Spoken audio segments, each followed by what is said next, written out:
Hello, today is April the 7th, 2025, and we are now on chapter 149 of Psalm, verse 4.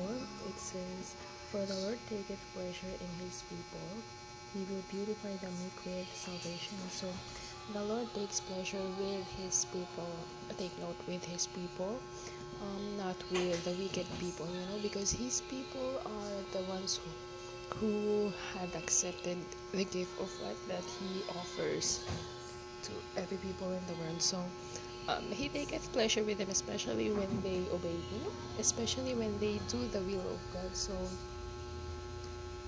that is the most important thing that Jesus likes with his people.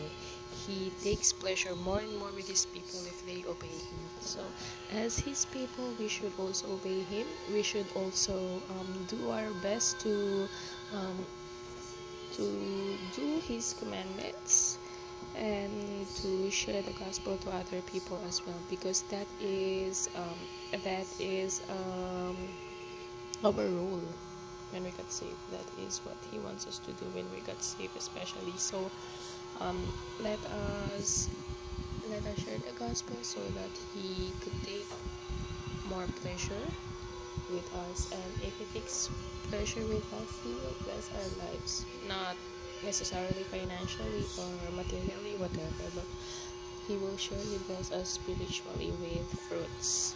So he will beautify the meek with salvation. So we must meek, we must be meek, because Jesus does not want a prideful person. He wants a meek person, so that he himself could raise him, could establish him. So that is why Jesus doesn't want a prideful person, because the prideful person is like someone who doesn't need him, but a meek person always needs him. So I think that's it for today. Thank you. Bye.